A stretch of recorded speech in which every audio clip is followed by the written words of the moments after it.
Buenos días, estimado, estimada estudiante de preparatoria abierta. En esta ocasión nos corresponderá hablar acerca de unos conceptos que son muy importantes para entender una buena parte de lo que se empieza a explicar en los módulos 3, 4 y 5 acerca de la vinculación que existe entre la filosofía y las ciencias, como nosotros las conocemos el día de hoy. Por principio de cuentas, me gustaría iniciar con algo que está un poco más adelante en nuestro material, pero que nos ayuda mucho a entender esta especie de debate, de disyuntiva que existe en torno a si la filosofía y la ciencia son compatibles, son incompatibles, o en qué aspectos son incompatibles y en qué aspectos no son tan compatibles, que digamos. Para ello me gustaría hablar un poco acerca de la figura de uno de los grandes filósofos de la historia del mundo occidental, y es Aristóteles. Aristóteles es un filósofo griego que termina de definir muchas de las cosas importantes que empezaron a hablar los llamados filósofos presocráticos en los inicios de la filosofía griega. Pero también Aristóteles es uno de esos filósofos que demuestra que en sus orígenes la filosofía tenía muchísimas preocupaciones sobre las cuales empezaba a centrar lo que se ha denominado en módulos anteriores la llamada actitud filosófica o reflexiva. Nada más para hacer una pequeña síntesis, Aristóteles no únicamente pasa la historia como filósofo, o sea, como un individuo especializado en el campo de la filosofía, sino que también Aristóteles empieza a teorizar acerca de la física, ¿sí? Acordémonos de los textos de Aristóteles que hablan acerca del movimiento, acordémonos incluso de la propia etimología del nombre física, physis physeos, que es el estudio del mundo natural, pues, y que Aristóteles empezará a través de la cuestión del estudio del movimiento. Aristóteles es considerado el padre de la física. También Aristóteles dirigió buena parte de sus estudios hacia la política. Tiene un libro que se llama justamente así, La política, y en él empieza a analizar muchas de las formas de gobierno que existían en los países que estaban cerca de Grecia, ¿no? De su lugar de origen, y empieza a explicar en qué consisten cada uno de esos tipos de formas de gobierno. También Aristóteles incursiona en el mundo de la literatura. Tiene un libro fundamental para los estudios literarios que se llama La Poética, y en ese libro Aristóteles, a partir del estudio de la poesía y el teatro griegos, nos empieza a dar muchas pautas a los analistas del texto literario, incluso a los creadores de textos literarios, para saber cómo efectuar una obra literaria o analizar una obra literaria en términos de su construcción. Aristóteles incursiona también en el mundo de la ética, que es una de estas dimensiones con las que está asociada la filosofía. Y en fin, Aristóteles nos empieza, también incursiona en el mundo de la antropología, define al ser humano como un ser social por naturaleza, empezando a dar algunas pautas para el estudio que más adelante la ciencia llamada antropología profundizará muchísimo más. ¿A qué quiero llegar con esto? Es muy claro que en sus inicios filosofía y ciencia forman parte de un todo, ¿sí? No es casualidad que escuchemos por allá algunas expresiones que sostienen que la filosofía es la madre de las ciencias, y el libro de texto de Textos Filosóficos 1 nos habla un poco acerca de esta relación. Ciertamente el hecho de que la ciencia y la filosofía compartan algunas cosas que son muy importantes, como por ejemplo los modos en los que yo tengo que disciplinar mi pensamiento para llegar a la verdad, es parte de este ejercicio que trata de explicarnos el libro de texto. Aristóteles entonces es un personaje muy importante dentro del mundo de la filosofía y de otras ciencias que posteriormente van a tomar cuerpo, porque ilustra claramente varias cosas de las cuales vamos a hablar en este momento. Hay dentro de nuestro libro de texto, seguramente ya lo habrás leído, una definición acerca de filosofía, pero también habrás visto por allá que se habla de filosofías especiales. Hagamos de cuenta que la filosofía, así como tal, a secas filosofía, es este estudio sobre las causas las causas trascendentales, las causas últimas de las cosas, ¿ok? O las causas que no hay nada más antes que ellas y que produjeron las cosas que nosotros vemos en este momento materializadas en fenómenos. Por su parte, las filosofías especiales son un poco lo que yo mencionaba hace unos momentos acerca del arduo trabajo que Aristóteles hizo en diversas áreas. Es decir, nosotros podríamos decir que hay una filosofía especial dentro del mundo griego, que es la filosofía política, que de hecho el día de hoy todavía existe esa disciplina, esa rama de la filosofía, pues. Tenemos que también estos estudios que Aristóteles efectuaba acerca del movimiento en su libro llamado La Física, deberíamos entenderla como un ejemplo de estas filosofías especiales, y lo mismo sucede con la cuestión del libro La Poética de Aristóteles. Es decir, esta proclividad a tratar de analizar con ojos críticos, con ojos reflexivos, lo que se plantea en este caso en la literatura griega, es ciertamente un ingrediente que nos permite definir estos materiales elaborados por Aristóteles como filosofías especiales. Ahora, hay una especie de paralelismo, vamos a llamarle así, entre el concepto de filosofías especiales y el concepto de ciencias. Efectivamente, mientras que la filosofía a secas es una disciplina, una ciencia que trata de llegar a través del estudio disciplinado hacia las verdades absolutas, hacia la trascendentalidad, ¿sí? La filosofía en ese sentido es abarcadora, es de carácter general. Las filosofías especiales, por el contrario, son filosofías de lo particular.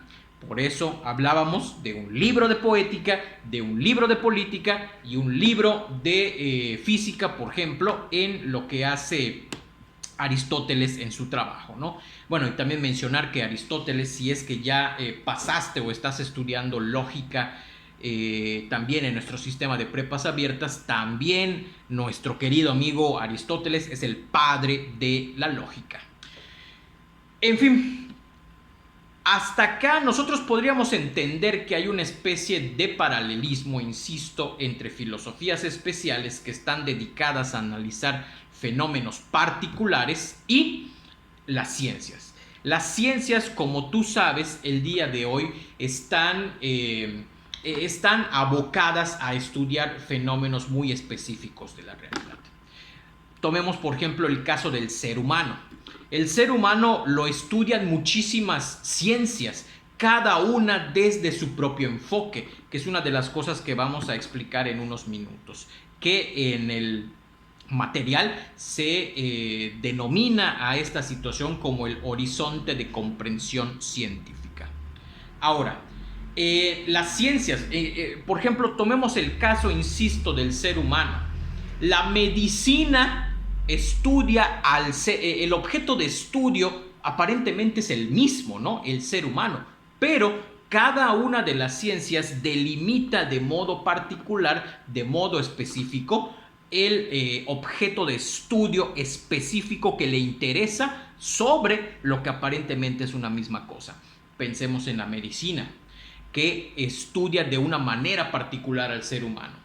Entendamos, por ejemplo, el trabajo de la psicología, que estudia al ser humano desde otra perspectiva. Lo mismo con la economía, lo mismo con la antropología, lo mismo que con la sociología, lo mismo que la psiquiatría, y en general las ciencias enfocan al ser humano desde un cúmulo de conocimientos específico que les van a servir para poder estudiar esta cuestión con el ser humano. ¿Ok? A este bagaje, a este conjunto de conocimientos o saberes previos que a mí me sirven como científico para estudiar un objeto de estudio, el libro los denomina como los horizontes de comprensión científica o los horizontes de comprensión trascendental. Los conceptos suenan muy complejos, pero en realidad son muy sencillos. Cuando se habla de un horizonte de comprensión científica, los conocimientos que yo ya adquirí en mi formación, ¿sí? Hagan de cuenta que yo soy un psicólogo. Esos conocimientos que yo ya estudié durante años a mí me permiten ver el objeto de estudio de una manera panorámica, es decir, de una manera general, de una manera general, pero desde un punto de vista particular. A mí como psicólogo, por ejemplo, no me interesaría estudiar los problemas que suceden, no lo sé, en los dientes, en la boca, en el oído o en la nariz del individuo que estamos estudiando en ese momento. Claro, le interesará a otras disciplinas, pero por ejemplo, en el caso de un psicólogo, el objeto de estudio para nada es eso de lo que yo mencioné hace un momento. Ok, ahora, entonces, insisto, el horizonte de comprensión científica o también horizonte de comprensión trascendental son todos esos conocimientos que yo tengo ya formulados en mi cabeza que me van a servir para entender el fenómeno u objeto de estudio en el que en ese momento estoy volcando mi atención. ¿Ok? Esto nos lleva también a entender unos de los conceptos que son importantes a lo largo de estos módulos en el libro, y que, por ejemplo, nosotros tenemos allá el concepto de sujeto cognoscente. Insisto, los términos parecieran complejos, pero en realidad explican cosas muy sencillas. El sujeto cognoscente eres tú, soy yo, que estamos tratando de enfocar nuestra atención en algún objeto o fenómeno específico. Lo que existe en el mundo, el libro lo denomina como cosas. Las cosas, o sea, la palabra más indeterminada del mundo es justamente esa, cosas. Las cosas son todo lo que existe en este mundo, sean seres humanos, sean muebles, sean animales, sean plantas, sean fenómenos biológicos, químicos, físicos. El concepto de cosa lo abarca absolutamente todo. Esto de lo que estamos hablando, o sea, las cosas existen independientemente de que tú como ser humano les prestes atención o no les prestes atención.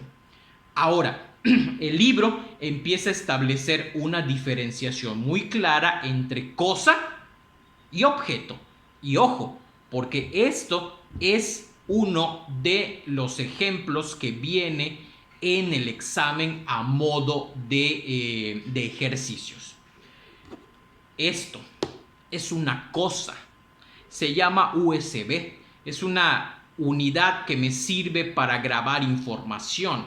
La unidad esta que te estoy mostrando existe independientemente de que yo le preste atención o no. ¿Ok? Esta cosa existe, está allá. Y es una cosa justamente porque tiene existencia propia. ¿Sí? Ahora, ¿qué pasaría, ¿sí?, si en un momento dado esta cosa que yo tengo en este momento, no lo sé, se cayera, me llamara la atención y esta cosa se rompiera? Como a mí esta cosa me interesa, no lo sé, se rompió y quiero componerla, mi atención mental va a estar centrada ahora en esta cosa que está acá, para tratar de conocer cuáles son los componentes que conforman esta cosa, para tratar de ver cuál de ellos está fallando y componerla. Cuando yo, como sujeto cognoscente, la palabra cognoscente significa persona, individuo que está concentrando su capacidad y su inteligencia para extraer o formular conocimientos de algo. Cognos, conocimiento, pues. Cuando yo estoy prestando mi atención a este objeto, perdón, a esta cosa deja de ser cosa y convertirse conceptualmente en un objeto. ¿Objeto de qué? En un objeto de estudio, en un objeto de conocimiento. Se le va a llamar objeto de conocimiento porque a partir de lo que yo observe analíticamente en este objeto, voy a tratar de fabricar un conocimiento que me va a servir, en este caso, para componer esta memoria que está echada a perder. Y así con todas las cosas que existen en el mundo. Si yo quiero centrar mi atención en una de ellas, conceptualmente a ese ente ya no lo voy a llamar con el nombre de cosa, sino que lo voy a denominar ahora como objeto, porque en él estoy depositando mi atención para poder producir conocimientos. El libro es muy claro en ese sentido, nos empieza a explicar cómo cada una de las disciplinas científicas puede volcarse en el estudio de una cosa tan común como el agua, y nos dice que el químico la va a analizar desde una perspectiva, el físico la va a analizar desde otra perspectiva, e incluso el filósofo. Pensemos en ese filósofo griego que decía que el arjé o principio de todas las cosas era el agua, ¿no? O pensemos también en esta sentencia que utilizaba el agua como metáfora, que decía que no puedes meterte 2 veces al mismo río porque otras aguas fluyen hacia ti. Esto nos empieza a indicar que las cosas, los fenómenos que existen, los podemos analizar desde múltiples perspectivas. Y a esa multiplicidad de perspectivas desde las cuales yo puedo analizar fenómenos, la vamos a denominar como nuestro horizonte de comprensión científica, o también horizonte de comprensión trascendental. Ahora, y ya para finalizar, insisto, las cosas dejan de ser cosas, simples cosas existentes, en el momento en el que yo deposito en ellas mi atención. Se convierten en objetos de estudio. Esto mismo, jóvenes, lo elabora la ciencia, ¿sí? Las ciencias, al momento de depositar su atención en objetos específicos, en cosas específicas, dejan de ser cosas y empiezan a convertirse en objetos de estudio. De hecho, en las llamadas definiciones de cada una de las ciencias, siempre viene un apartado en el que se habla acerca de cuál es su objeto de estudio, ¿sí? Muy bien, por mi parte es todo en esta intervención. vamos a seguir subiendo material de este tipo a YouTube para que tengas un poco más clara estas definiciones que, insisto, por el nivel de redacción que tiene el texto, a veces podrían llegar a complicarse. Pero no hay problema, es muy sencillo si contamos con la atención hacia lo que plantea el libro y además si tienes una explicación adicional. Que tengas excelente día.